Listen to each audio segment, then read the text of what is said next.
இயேசு கிறிஸ்துவின் நாமத்தினால் அன்பின் வாழ்த்துக்கள். சிம்சோனுடைய வீழ்ச்சிக்கு காரணங்கள் எவைகள் என்பதை குறித்து இன்று நாம் பார்க்க போகிறோம். சிம்சோன் ஒரு நசரேயனாக காணப்பட்டார். ஆனாலும் இவர் திம்னாத்தில் உள்ள திராட்சை தோட்டத்து வழியாக அவர் சென்றதுதான் இவருடைய வீழ்ச்சிக்கு முக்கிய காரணம்.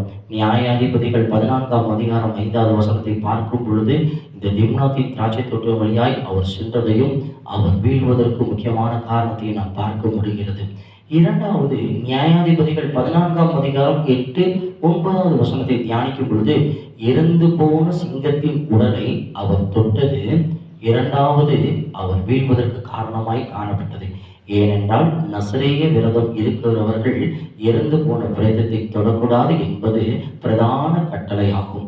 இதை அவர் கை கொள்ளவில்லை.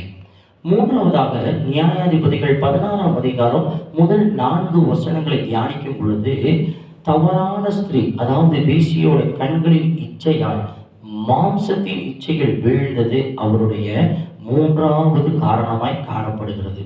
நான்காவதாக, நியாயாதிபதிகள் 16ஆம் அதிகாரம் 6லிருந்து 12 வசனங்களை தியானிக்கும் பொழுது அவன் விளையாட்டு போல பொய் சொன்னது அவனது வீழ்ச்சிக்கு காரணமாய் காணப்படுகிறது.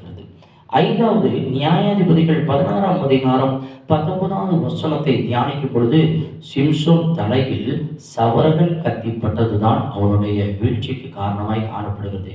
ஏனெனில் அவனுடைய 7 ஜடைகளும் சிரைக்கப்பட்டது. இப்படி 7 காரியங்கள் தான் சிம்சோனின் வீழ்ச்சிக்கு காரணமாய் இருந்தது.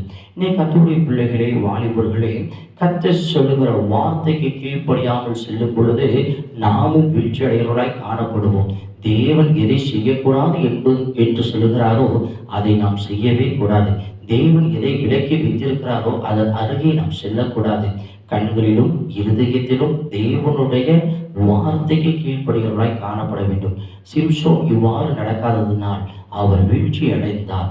அவர் மட்டும் அன்று கர்த்தருடைய வார்த்தைக்கு கீழ்ப்படிந்திருந்தார் என்றார்.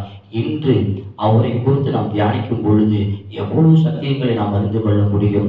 அவருடைய அடுத்த சந்ததியும் இன்று நிலைத்திருக்கும் அல்லவா?